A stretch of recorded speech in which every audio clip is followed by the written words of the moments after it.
Olá, shalom a todos. Aqui é o pastor Fernando Gonçalves. Estamos começando mais uma aula sobre uma das tribos de Israel. Hoje nós vamos falar da tribo de Sacar, tá bom? Então vamos orar. Pai, em nome do Senhor Jesus, nós queremos glorificar e exaltar o teu santo e poderoso nome, porque o Senhor é o Deus, Deus santo, Deus poderoso, Deus tremendo. Tu és aquele que é o Criador do céu e da terra e tudo quanto nela há. Então, no nome de Jesus, toma frente e direção desta aula e que tudo que acontecer aqui será para a glória e para a honra do teu santo e poderoso nome. Assim oramos e agradecemos em nome de Jesus. Amém e amém. Glória seja dadas a Jesus. Então, hoje nós vamos falar da tribo de Issacar. Olha que interessante. Durante muito tempo, a bandeira da tribo de Sacar, isso aqui são dois Ds, tá? Dentro do. Seria a representação de dois Ds, tá? Porque você vai ver que tá certinho, ó, a estrela de Davi. Tá? Não confunda a estrela de Davi com o pentagrama. O pentagrama é 5 pontos, ou seja, essa ponta aqui de baixo não existe, tá? Não existe. É um símbolo das trevas. Esse aqui ele é muito linkado à estrela de Davi. Então, durante muito tempo, a tribo de Sacar, eles tinham um símbolo, um burro, um asno, simbolizando força, simbolizando algo a carregar. E depois também, durante um tempo, veio esse tipo de bandeira, onde está como se fosse um livro aberto por causa do conhecimento. Tá? Eles são uma tribo que tem muito a ver com conhecimento, com estudo. Por isso, a melhor maneira de defini-los é esse versículo: dos filhos de Sacar, conhecedores dos tempos ou das épocas, né, para saber o que Israel devia fazer. 200 chefes ou 200 príncipes e todos os seus irmãos sob as suas ordens. 1 Crônica 12, versículo 32. Você se ler 1 Crônica 12, você vai ter uma ideia do nível do exército de Davi, que era totalmente organizado. E esse tipo de organização que havia no exército de Davi, nós vemos nas forças armadas atuais. Por exemplo, os filhos de Sacar, eles eram conhecedores dos tempos. Eles, através de observação das estrelas, observação do tempo, o clima, no caso, quando eu falo tempo, estou falando do clima, eles discerniam qual era o melhor momento. Não se assuste quando eu falo que eles observavam as estrelas, porque se você ler sobre o nascimento de Moisés, você vai ver que os magos, através de consultarem as estrelas, eles sabiam que haveria de nascer o libertador, tá? Saberia que iria nascer o libertador. Então, naqueles tempos, o observar a estrela aqui no Ocidente é diferente totalmente desse povo mais antigo lá no Oriente, tá? Então, você vai ver muito nas escrituras falando sobre isso. Você vê muito nas escrituras falando sobre constelações, por exemplo. E isso não está à toa, né? Isso tem um motivo, isso existe por um motivo. Então fique tranquilo, não fique falando, é coisa do capeta, demônio, Dragon Ball, nada disso. Isso era uma prática, tá bom? A galera do que faz o curso Guerra Espiritual já teve uma aula boa e tremenda sobre isso, já entende bem. O pessoal que vai fazer a partir de janeiro, daqui a pouco nós vamos estar abrindo inscrições sobre o curso de ofício profético. A gente fala teologia profética para a gente poder estudar dentro do campo teológico, filosófico, histórico, bíblico sobre essa questão do ofício profético. Então essa tribo, se fosse para exemplificar melhor sobre os dias de hoje, essa tribo seria como se fosse a inteligência. Por exemplo, você vê que dentro dos exércitos atuais, não importa qual das três forças armadas, sempre tem aquela equipe de inteligência que ela fica muito linkada à liderança, ela está ali ao lado para poder auxiliar, tá? Que ela vai ver, vai criar a melhor estratégia. Assim era a tribo de Sacar. 1 Crônica 12 vai contar uma história muito interessante do exército, como eu já falei, que Deus montou para Davi. E dentro deles havia a tribo de Issacar, que é a tribo da inteligência, a tribo do discernimento, a tribo que discerniu os céus, discerniu o clima, discernia as horas, discernia todas as coisas para que o exército de Davi entrasse e vencesse todas as batalhas, perdão. A gente começa a ensinar, está querendo dar bocejo, está repreendida essa fúria em nome de Jesus. Então é isso daí, né?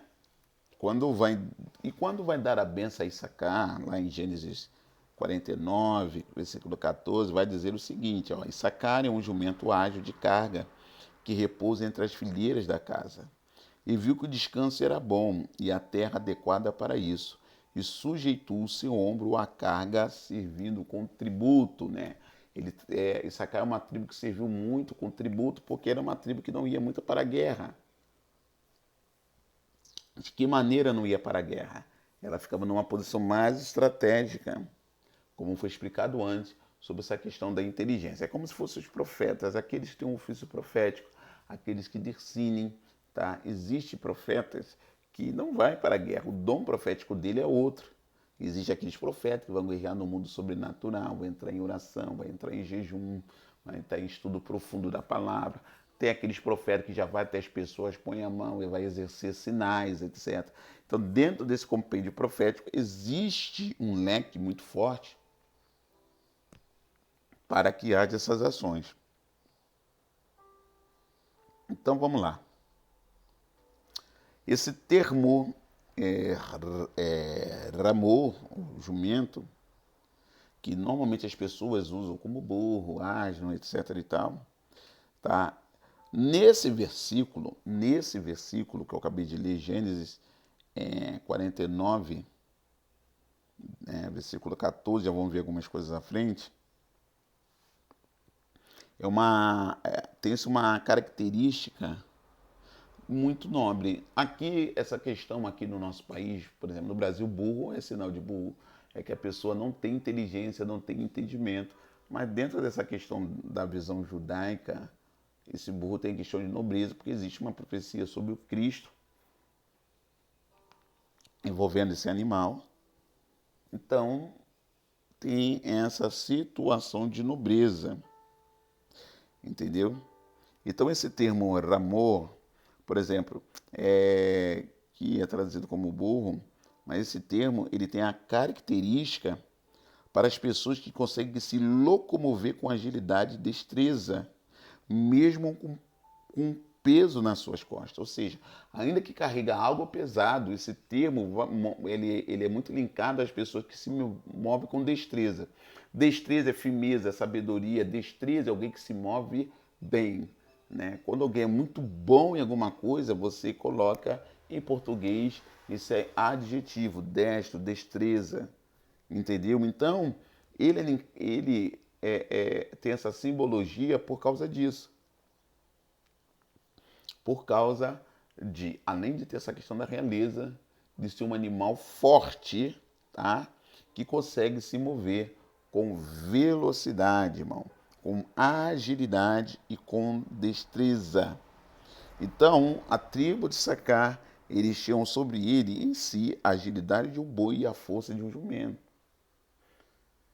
Só que boi, a cabeça de boi, dentro da gematria judaica, você que me acompanha, você já percebeu o que significa força, governo, autoridade? Então, Issacar tem a agilidade da autoridade e a força de um jumento. Autoridade e agivurá, força para tomar decisões. Por isso que eles são linkados aos profetas, que os profetas têm o governo, a autoridade e a força para tomar decisão. De que maneira?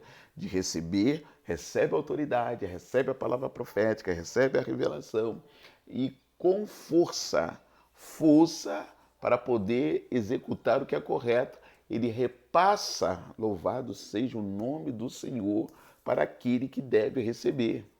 Então, geralmente as pessoas que têm o seu ofício profético, perdão pelo bocejo, as pessoas que têm esse ofício profético, eles também são muito, além de ser linkados a ajudar, eles também são linkados a Issacar.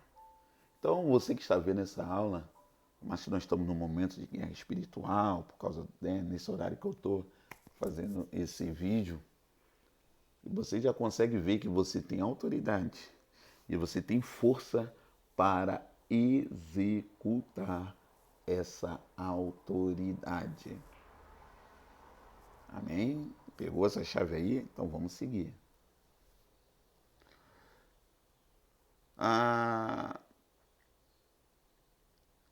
Ali em Deuteronômio 33:10 tem algo dito sobre essa tribo, né? Então, o propósito da passagem de Deuteronômio, Ravá, Rabino, ele vai dizer o seguinte: você não encontrará um jovem erudito da Torá que dê instrução haláquica. A halahá é uma maneira de interpretação, tá?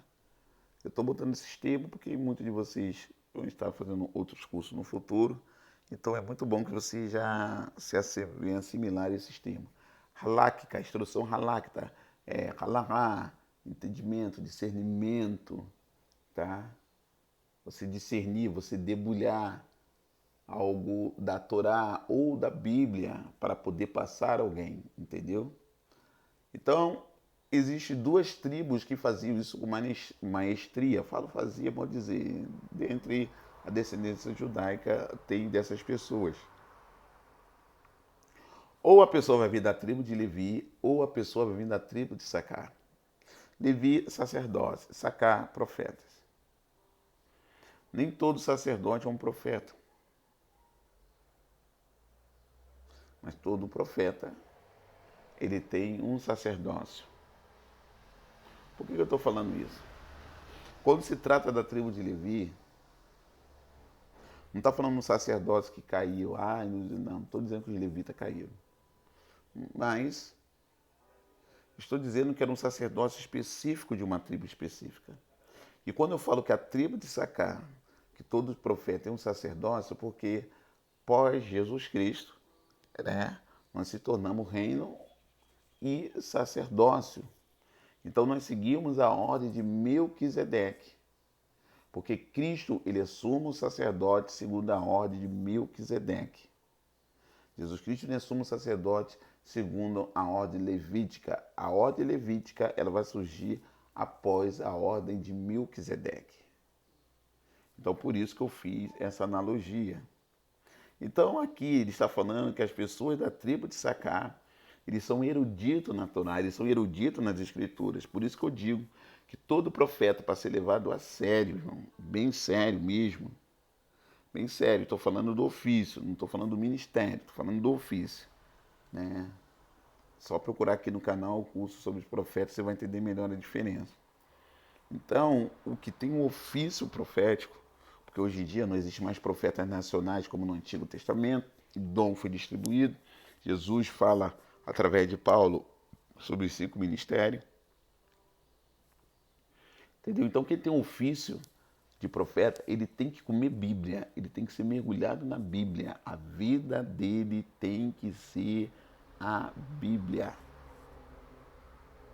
Maravilha de Deus.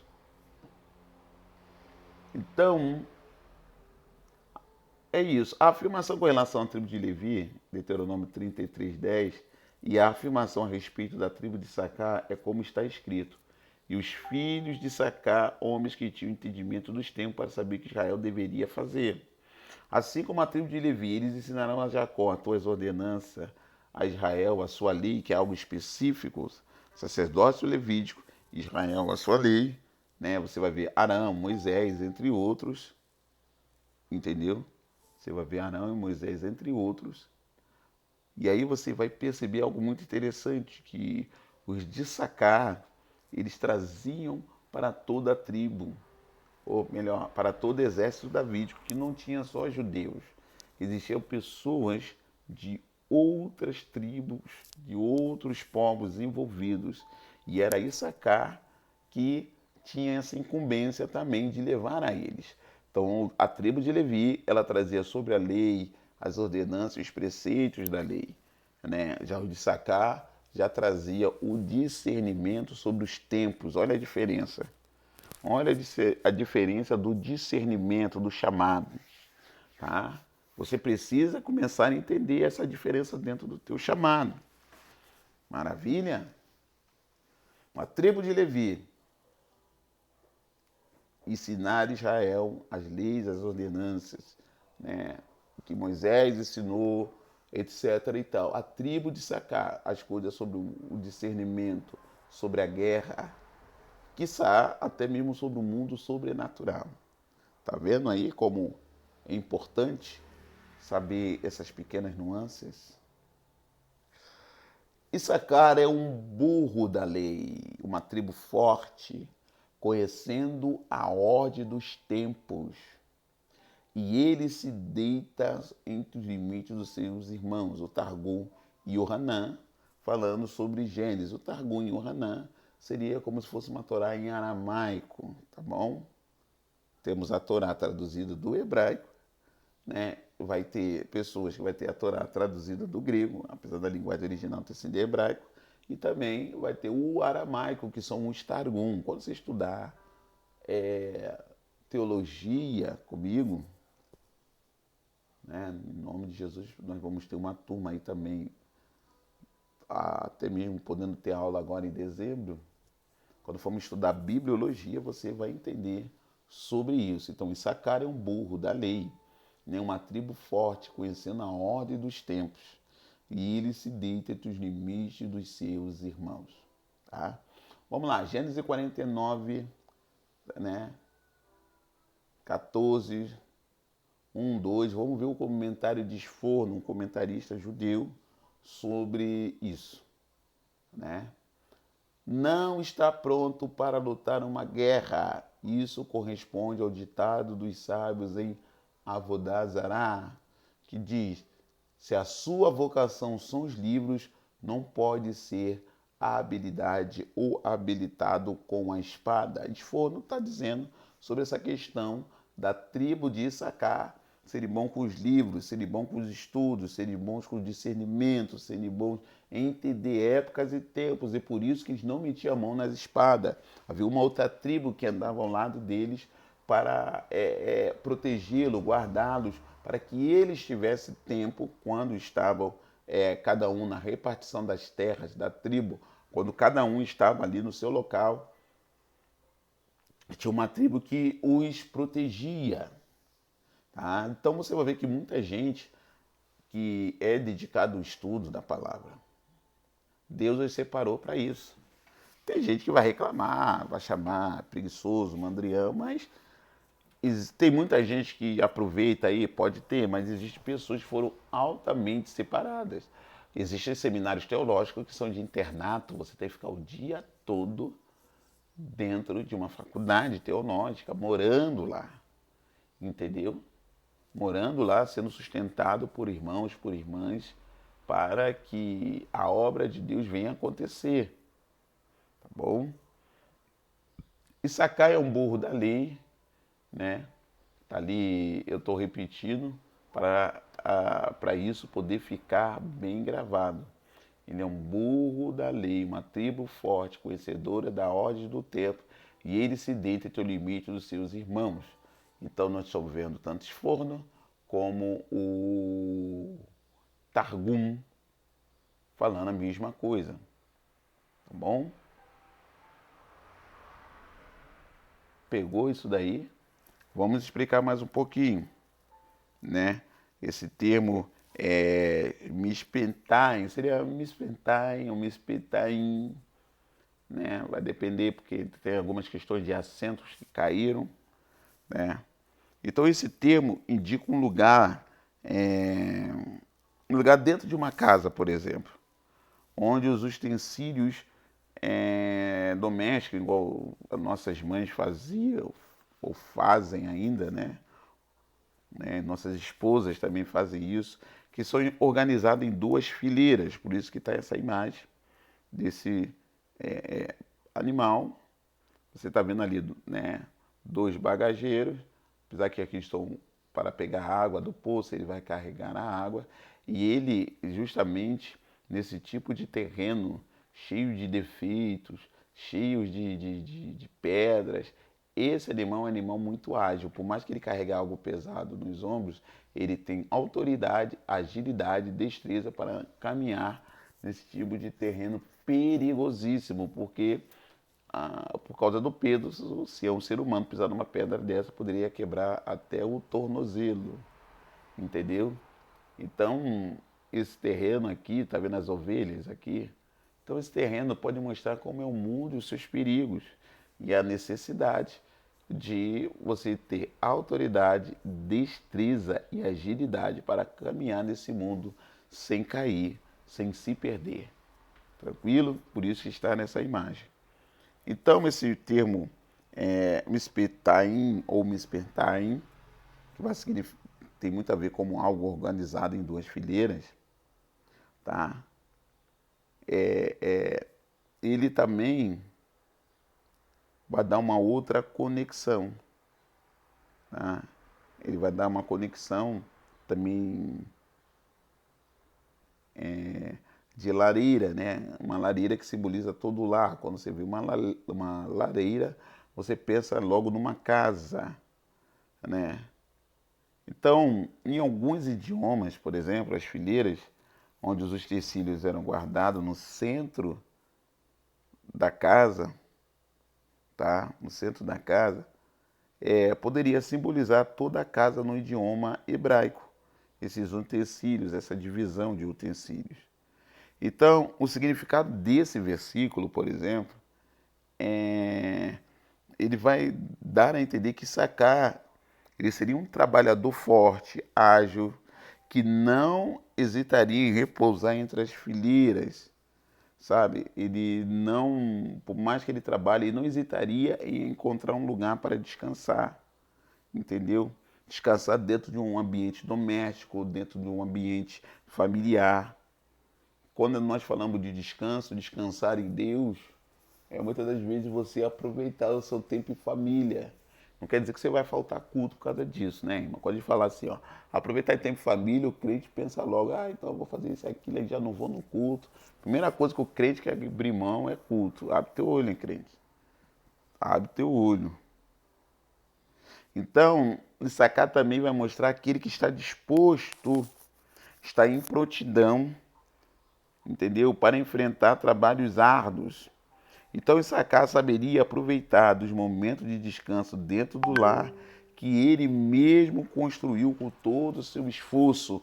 Ou seja, quando você constrói quando vamos falar assim, quando você constrói algo em Deus, uma intimidade com Deus, você constrói uma vida com Deus, você sabe como muitas vezes poder descansar, poder tirar um tempo para aproveitar daquilo que Deus lhe deu. Entendeu? Então você vai precisar discernir o que o Eterno tem lhe entregue. Issacar sabia disso. Issacar fazia trabalho difícil, costurar a Torá não é fácil, discernir os tempos, discernir os momentos, mas Issacar também sabia aproveitar o seu descanso no Senhor, junto com a sua família, para poder ter força para enfrentar outros momentos difíceis que poderiam vir, porque ele sempre estava em disposição para enfrentar o que tivesse que enfrentar. Tranquilo? Vamos seguindo. Aleluia. Glórias a Jesus.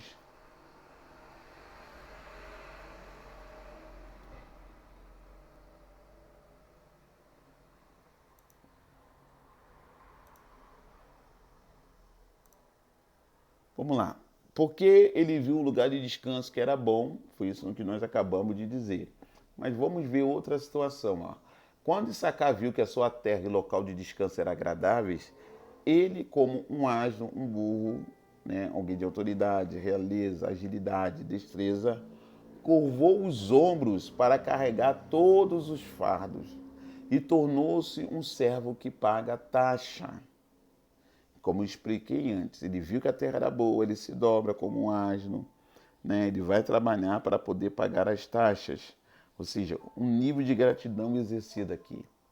A Escritura diz isso a respeito de Sacar, porque esta tribo não consistia de guerreiros e os seus homens não queriam deixar suas casas para ir para a guerra.